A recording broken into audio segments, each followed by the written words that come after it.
The twin magicians were famous performers across the Triple Alliance. Their magic, sleight of hand, and performance was second to none.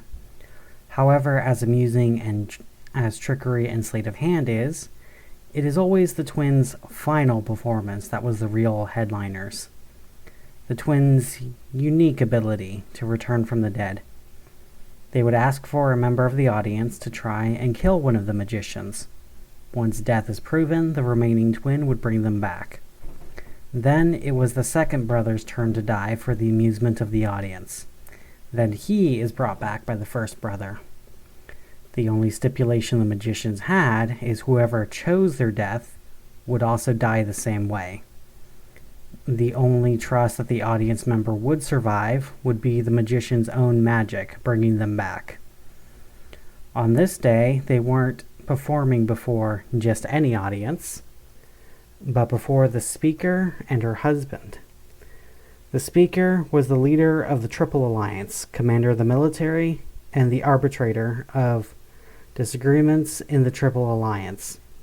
So the brothers would make sure that it was going to be a fantastic performance. Tonatui and Metzli stood before the audience, hands in the air, Tonatui's left hand holding Metzli's right hand. The twins just had another death-defying trick. Metzli was put in a box, only to have it stabbed from every angle by his brother, Tonatui. And when the last blade was put in, Metzli stepped out from behind the curtain, showing that he was unharmed, especially when the box was opened and showing a stuffed animal the same size as Metzli, stabbed through by the blades. You've been a wonderful audience. It has been an amazing performance, but we are approaching the end of the night. But we have one final trick for you, Tonatui said to the awes of the audience. An audience full of nobles and wealthy of the Triple Alliance. Just affording a ticket to this performance was in the hundreds of thousands, and being able to get a ticket to buy required you to know someone close to the speaker. Everyone who was anyone was in that amphitheater. All except two. Well, I guess you could say that it is one trick in 3 parts.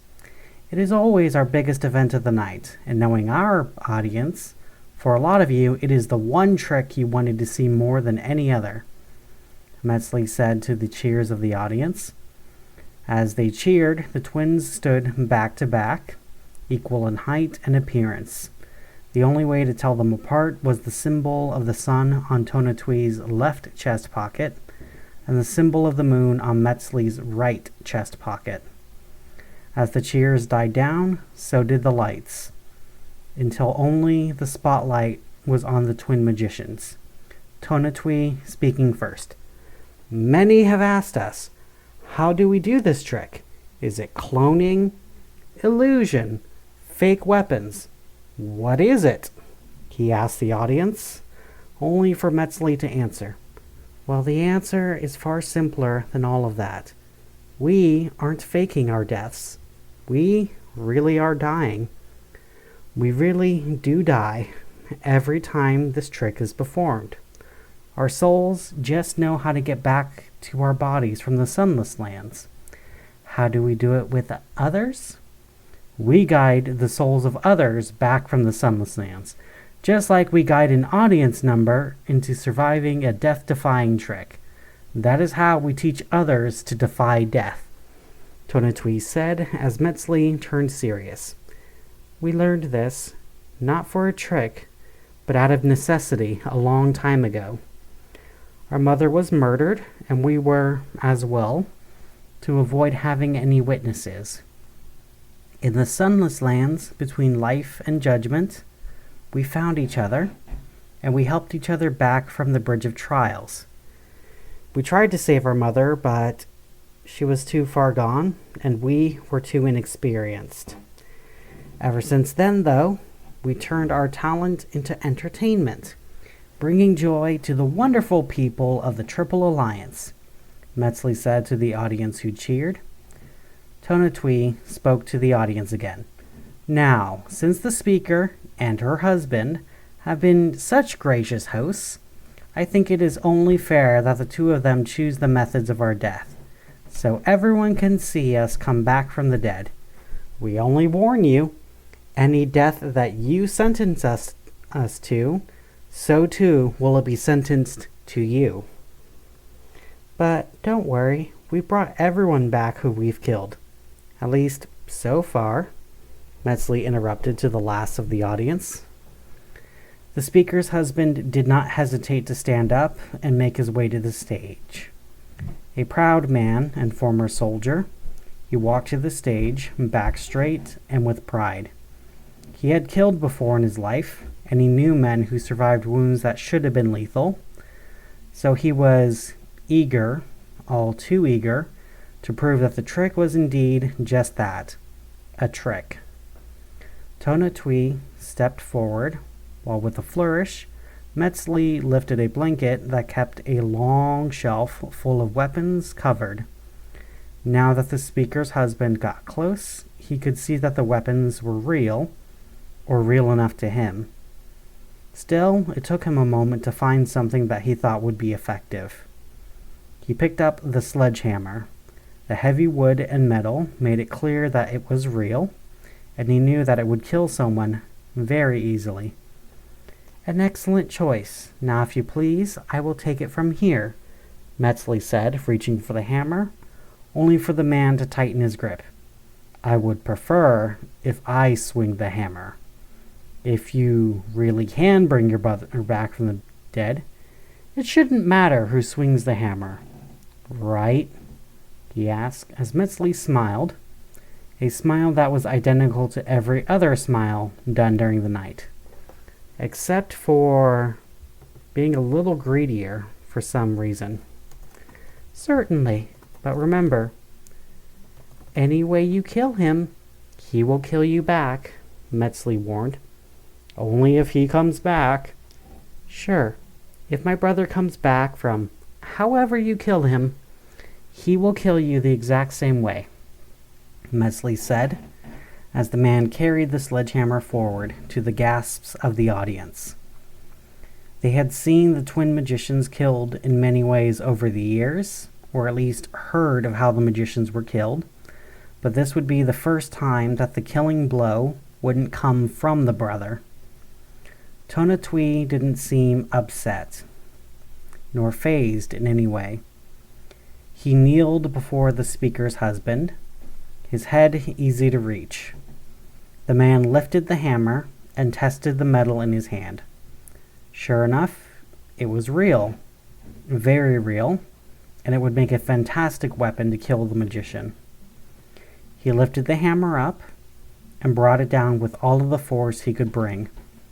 The hammerhead smashed through the skull like it was a melon, splitting and fracturing liquid gray matter and red blood seeping from the caved-in hole. Tonatui's hat went rolling away as his brother picked up the hat. Impressive work. Now, if you'll step aside, I'll do my magic, Metzli said, only for the man to lift the hammer again, smashing the neck now. The sound of popping vertebrae and clear spinal fluid went flying with the blow, mixing with the blood and brains, only for the man to smash the magician's head again, then again, and again. When the man finished, the mess of the man's head was blood, squashed gore, and bone fragments too broken to be identified. His blows so strong that it chipped the concrete of the stage below. Bring him back from that, the man told Metzli as he threw the sledgehammer onto the stage. Metzli didn't seem upset nor fazed. If anything, his smile got even wider as he walked over to the ruined remains of his brother.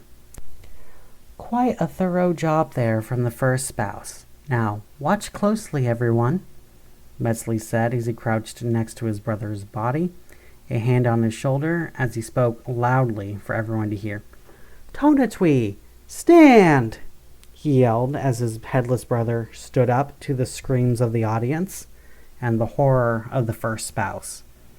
The mess of his head and spine dripped off his shoulders, letting the fluid spill out as Metzli spoke again.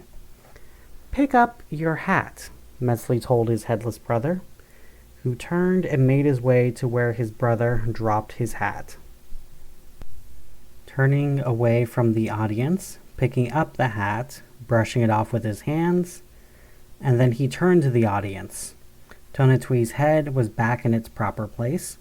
The blood, spinal fluid, and gore that was on his clothes were now gone, just in time for him to put his hat back on his head. If it wasn't for the blood and gore on the stage and the sledgehammer, there would not have been any proof that just a few moments ago that Tonatwi was dead and everyone just watched him die. "As you can see, I am back and as good as new. What an impressive way to die," he said, gripping a hand on the shoulder of the man who murdered him. "I cannot wait for you to try it," Tonatwi said with a laugh. The audience also laughed nervously. It felt less funny to them. Now it was the speaker's turn to go on stage. The speaker was a veteran priestess and accomplished leader. Decades of experience leading first her temple, then her province, and finally leading the entire country. She had seen many amazing things and many amazing miracles. Gripping her obsidian blade in hand, she made her way on stage. The blade was blessed, and she was certain that it would be able to keep anything dead, including whatever trick that the brothers used. She heard of how amazing these tricks were, and she wanted to show to the Alliance that the speaker still had power over people like the twin magicians. "I don't have to use a weapon from that shelf?" she asked as Metzli shook his head. "No, you don't. Use any weapon, or no weapon. If you prefer to use your own weapons or your own hands, then feel free to do so, Speaker. Just know, Speaker, that any way you kill me, that I can use to kill you," Metzli said. "Only if you come back," the speaker said. "Of course.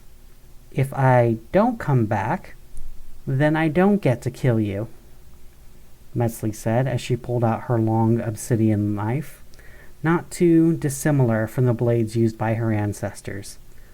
"Old-fashioned. I love it," Metzli said as he unbuttoned his jacket, dropping the jacket to the stage and left his shirt open, baring his chest to the whistles from the audience. On his chest were 2 scars, one on each breast, scars that looked surgical rather than combative.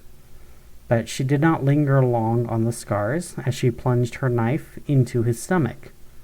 She inserted her knife up to the hilt and dragged it across the belly, dumping down the entrails and contents of the stomach onto the stage. Metzli fell forward on his knees, but the speaker wasn't done.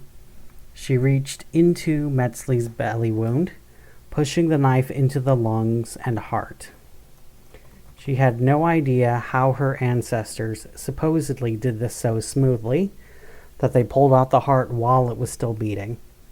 She did, however, remove the heart with the knife and tore it out with bloodied hands.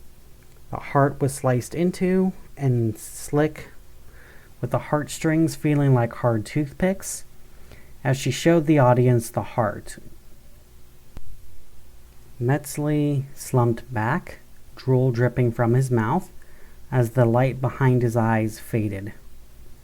In the moment while Metzli died, the speaker could see the desperation in his eyes, trying to breathe, the vulnerability, the weakness, and the betrayal in those eyes, as she couldn't help but turn away, not wanting to feel sympathetic, so she focused instead on his twitching fingers, as it was now Tonatwi's turn to bring back his brother. "Very old-fashioned. I am sure the priests in the past would have been proud," Tonatwi said as he yelled. "Stand, Metzli!" he said as his brother stood to the shock of the audience. Metzli was still drooling, The light behind his eyes were still gone. The blood and viscera were still dripping from the belly wound. "Pick up your jacket. Put it on, brother," Tonatui said, as the listless Metzli turned to pick up his jacket. As he put on the jacket with a flourish, he turned back to the audience. His wound gone, the viscera and body fluids gone from both his body and clothes. The light returned to his eyes. He buttoned his shirt, looking eye to eye to the speaker. And for a moment, the speaker thought he felt sorry for her. Then he turned to the audience, taking a deep bow to the cheers of everyone. "Now, for the final part of our trick," Tonatui said as he picked up the sledgehammer. "Now, kneel before us," Tonatui said as the man realized with horror that he would have to kneel, since Tonatui kneeled before him before. With trepidation, the man kneeled, and he quietly asked, "You will bring me back?" he asked Tonatui, who smiled back. "I mean, it isn't like you tried killing me in a way that I wouldn't come back," Tonatui said as he lifted the hammer and he brought it down. The man was aware of pressure on the back of his head. Blissful unawareness came too quickly to feel any pain. He didn't feel the hammer brought down again and again, obliterating both his skull and neck, leaving nothing but a mess on the stage and a headless corpse behind. The audience was silent at this point. Where they cheered the brothers' deaths, they could only watch in horror as someone so important was simply executed. Now it was the turn of the speaker. She faced the audience while Metzli held up her knife for everyone to see. The audience was still quiet as he lined up the blade to her gut. "You'll bring me back?" she asked Metzli, who responded. "I mean, it isn't like you tried to kill me in a way where you tried to keep me dead, did you?" he asked. Just as he pushed the blade into her belly, sliding it across as her belly opened up like a smile, blood and entrails both falling out. Unlike Metzli, though, he held her up with his remaining hand, so the audience could clearly see what was happening to the leader of the Triple Alliance. Then Metzli pressed the blade into the chest cavity, and with surprising ease, he removed her heart, letting it fall to the floor, still beating and leaking out blood. The speaker felt like she was suffocating. The feeling of air where her heart once sat felt like an ongoing panic attack, but far more painful, as she could feel every failed breath and every missed beat slowly weigh her down and crush every cell of her body. She turned her eyes to Metzli's eyes, and she could see sympathy in his eyes as he whispered, "The difference between you and I look people in the eye when I murder them." Metzli whispered as the light behind the speaker's eyes faded, and she found herself in blissful darkness, the distant barks of a dog and her husband's voice reaching her in the darkness. Once the speaker died, Metzli let her go, and she dropped on the stage, both brothers covered in the blood of both the speaker and the husband. On stage, it was impossible to tell whose blood belonged to who. "I think we have one final part of the trick, brother," Tonatui said to the cheers of the audience, as Metzli turned to the audience. "Now, for this next part of the trick to be understood, I want everyone to listen. This isn't the first time our deaths were ordered by the speaker and her husband," Metzli said to the shock of the audience. Tonatui continued speaking like it was all part of the show. "It was the speaker and her husband who killed our mother and us as children. She ordered it, and her then boyfriend, carried it out. Now, what death did she order for us, Metzley? Tonatui asked. Let them rot, nameless, and where all can see them, Metzley responded, nodding towards both the audience and the cameras, all in shock as the stage filled with smoke, and the twin magicians stepped into it. The smoke vanishing along with the twins before security could enter onto the stage. And when they did get on the stage, they saw that the corpses that remained were rotten. Maggots crawling through the corpses, the bodies unrecognizable, the flesh being devoured by the parasites quicker than any could believe possible. By the time the coroner arrived, the bodies were only bone fragments that had to be swept away into a bag. The final part of the magician's curse wasn't clear until later, when everyone realized that they couldn't remember the name of the speaker nor her husband. They still had their memories of them both, but they didn't recall their names.